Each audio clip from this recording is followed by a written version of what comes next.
People often assume that being underestimated is a disadvantage. After 15 years in corporate America, I learned to make it my superpower. My name is Sarah Mitchell, and this is the story of how I turned from just a secretary into the CEO who transformed an entire industry. The Meridian Group had been my home for 12 years. I started as an executive assistant to James Harrison, the CEO who thought a corner office and an inflated ego were suitable substitutes for actual business acumen.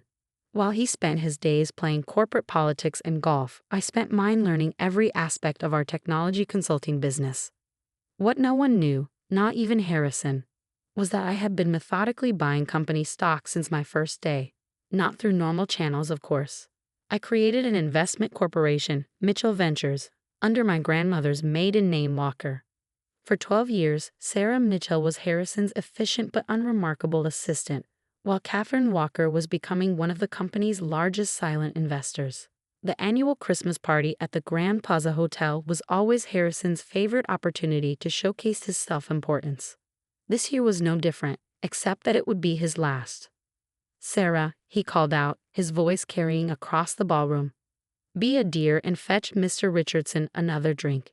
You know how he likes his scotch." I smiled pleasantly, even as I felt the familiar burn of indignation. Mr. Richardson, one of our biggest clients, looked uncomfortable. He was one of the few who actually treated support staff with respect. "Of course, Mr. Harrison," I replied, heading to the bar. As I waited for the drink, I checked my phone. A new email from my lawyers confirmed what I'd been waiting for. The final stock purchase had gone through. Mitchell Ventures now owned 51% of Meridian Group. Returning with the scotch, I found Harrison regaling his audience with another of his self-aggrandizing stories. "The key to success," he was saying, "is recognizing your natural place in the hierarchy. Take Sarah here." He gestured toward me without looking. "Started as my secretary 12 years ago. And that's exactly what she still is. None of this executive assistant nonsense. Know your place, that's what I always say."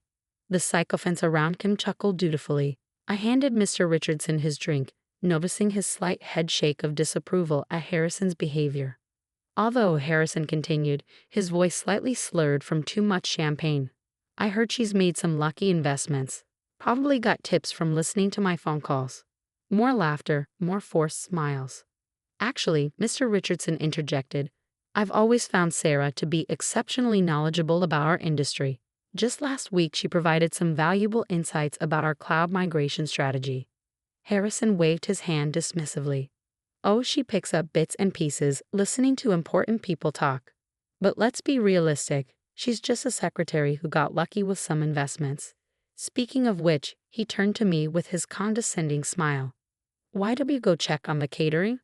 The shrimp cocktail is running low." I felt my phone buzz again.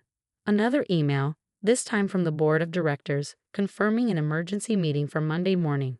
They didn't know it yet, but they would be meeting their new majority shareholder.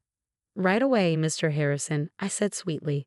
As I walked away, I heard him resume his monologue about natural hierarchies and knowing one's place. If only he knew how dramatically the hierarchy was about to change. What Harrison never understood was that being invisible had its advantages. While he was bragging about his golf handicap, I was learning about our employees' concerns, our clients' frustrations, and our company's weaknesses. Every time he sent me to fetch something, I built relationships with people he considered beneath him. Every time he left me to handle trivial details, I gained deeper insight into our operations. The real irony? I had tried to help him. During my first 5 years, I regularly prepared detailed reports about industry trends, potential improvements, and emerging opportunities. Harrison either ignored them or, worse, took credit for the few he bothered to read. Eventually, I stopped sending them directly to him and started sending them to clients like Mr. Richardson instead, building my own network of influence. That network had proved invaluable when I began my careful acquisition of company stock. The same people Harrison dismissed helped me understand the true value of Meridian Group and its potential if properly managed. Back in my apartment that night, I reviewed the documents one final time. Everything was in order. Mitchell Ventures' ownership was now majority controlling, the board meeting was scheduled, and my team of lawyers had vetted every detail. I opened my laptop and began composing an email to the entire company set to be sent automatically at 9 a.m. Monday morning. The weekend passed slowly. I spent it preparing, selecting the perfect power suit, reviewing company financials, and finalizing my strategic plan for Meridian's future. Harrison, I knew, would be nursing a hangover on his yacht, blissfully unaware that his reign was ending. Monday morning arrived clear and cold. I got to the office at my usual time, 7:30 a.m., well before Harrison's typical 10 a.m. arrival. My desk looked the same as it had for 12 years, but today would be different.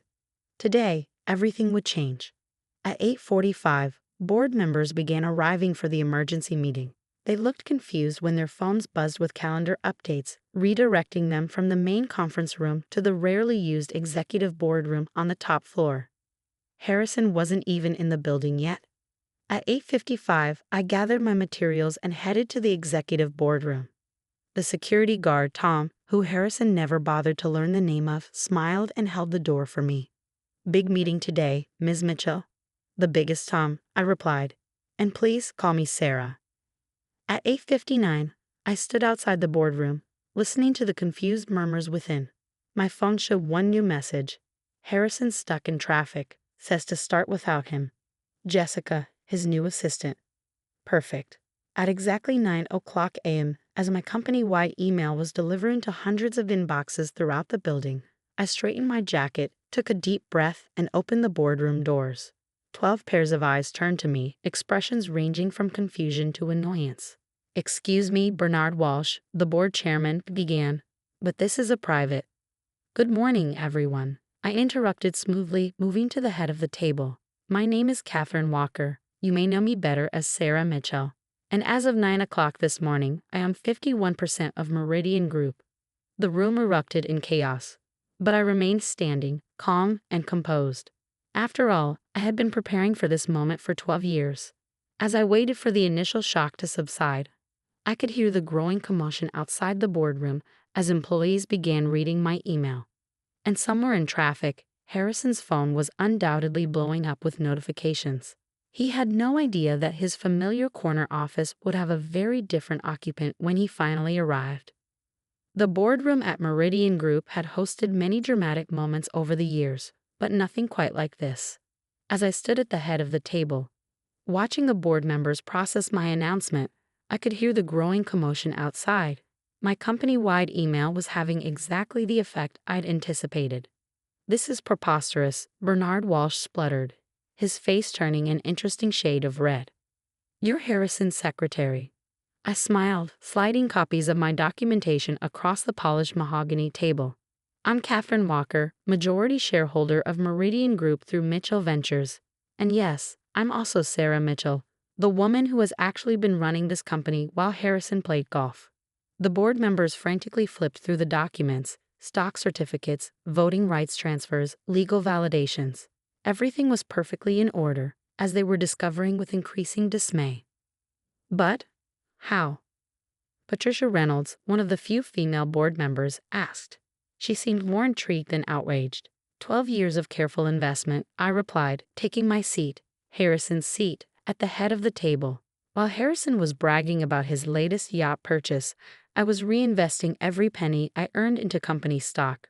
While he was dismissing my market analyses, I was using that same insight to time my purchases perfectly.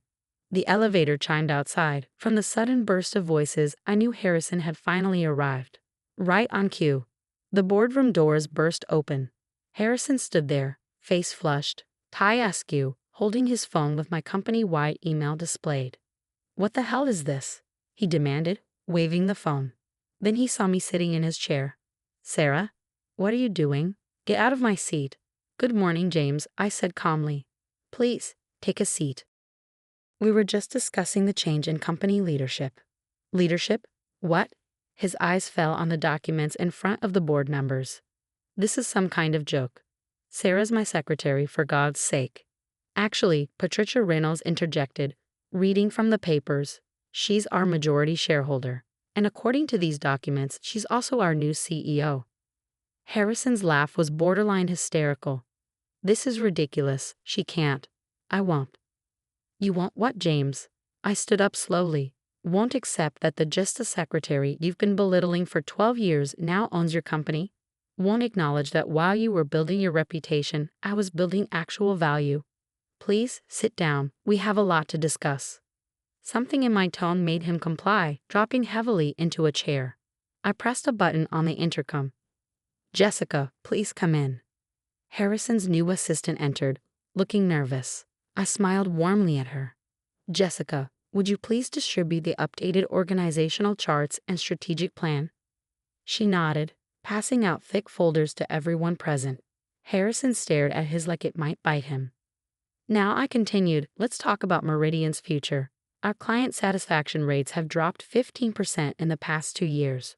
Our top talent retention is at an all-time low, and our market share in emerging technologies is practically non-existent. Those numbers can't be right, Harrison protested weakly. Our quarterly reports are creatively edited to hide our declining performance, I finished. Did you think I didn't notice the discrepancies when you made me prepare them? Or how about the client complaints you had me file away? Or maybe the exit interviews you never bothered to read? The board members were now examining the real numbers I'd included in their packets. Their expressions ranged from shock to anger.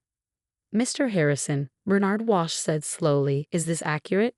Have we really lost the Anderson account? Well, yes, I answered for him, along with 3 other major clients in the past month alone. But that's about to change. I opened my own folder. I've spent years developing a comprehensive transformation strategy, everything from client retention initiatives to employee development programs to technological innovation pipelines. For the next hour, I laid out my vision for Meridian's future. The board members, initially skeptical, became increasingly engaged. Even Harrison fell silent, perhaps finally realizing just how much he had underestimated me. This is all very impressive, Patricia Reynolds said finally, but why the secrecy?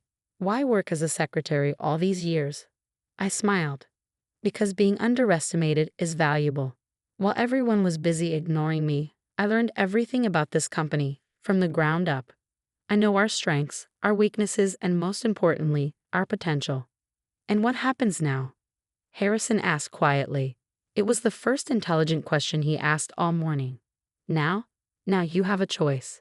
I turned to face him directly. You can fight this, waste time and money on legal battles you'll ultimately lose, or you can take the generous retirement package outlined on page 42 of your folder. He flipped to the page, his eyes widening at the number. It's more than fair, I continued. In fact, it's probably more than you deserve. But unlike you, James, I understand the value of ending things professionally. The next few hours were a blur of meetings, announcements, and transitions. By lunchtime, news of the change in leadership had spread throughout the company. The reactions were telling. The senior executives who had followed Harrison's example of arrogance were updating their resumes, while the overlooked middle managers and support staff were cautiously optimistic. Mr. Richardson, our biggest client, called personally to congratulate me. I always knew you were more than Harrison's secretary, he said, looking forward to working with a CEO who actually understands our needs. By the end of the day, Harrison had cleaned out his office, opting to take the retirement package rather than fight. As security escorted him out, he stopped by my new office, his old office. I don't understand, he said, sounding genuinely puzzled. Why did you ever say anything? I did, James. For years, I tried to show you better ways to run this company. You just couldn't hear me over the sound of your own ego. He shook his head slowly. All those reports, the analyses, those were actually good. They were excellent. And now they're going to help make Meridian excellent too. Good luck, James. Try to learn from this. After he left, I walked through the office, stopping to talk with employees at every level. Many of them shared stories of how they tried to contribute ideas over the years, only to be dismissed by Harrison and his inner circle. That changes today, I announced at an all-hands meeting. From now on, Meridian Group values talent and ideas regardless of title or position. We're creating a culture of innovation where everyone's voice matters. The transformation wasn't instant, but it was dramatic. Within 6 months, our client satisfaction rates had improved by 20%. Employee retention jumped to industry-leading levels. And our stock price? Let's just say my initial investments paid off even better than I'd anticipated. A year later, I sat in my office, no longer Harrison's old office, but a more modest space I'd had designed to be accessible to all employees. On my desk sat a small plaque that Jessica had given me, inscribed with words I'd once heard Harrison mockingly say, "Just a secretary." I kept it as a reminder that titles don't define capability, that power doesn't equal competence, and that sometimes the most valuable person in the room is the one nobody notices. The business magazines eventually caught on to our success story. The secretary CEO became a trending topic, with headlines celebrating the dramatic transformation of Meridian Group. I gave a few interviews, but mostly stayed focused on what mattered, building the company I had always known we could be. Harrison?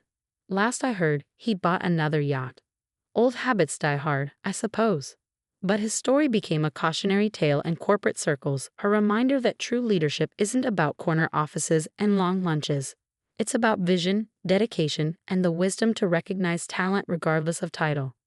As for me, I kept my old desk calendar as a reminder. On it, circled in red, was the date of that Christmas party where Harrison had dismissed me one final time. Below it, I'd written a quote from my grandmother: "Let them underestimate you until they overestimate their own importance." These days, when I interview potential executives, I always ask how they treat their assistants. Because if there's one thing I've learned, it's that you never know who might be quietly building an empire while serving coffee. And every year at the company Christmas party, now a much more inclusive event, I raise a toast to the overlooked, the underestimated, the ones still waiting for their moment. Because sometimes the best revenge isn't about destroying someone's world. It's about building a better one of your own.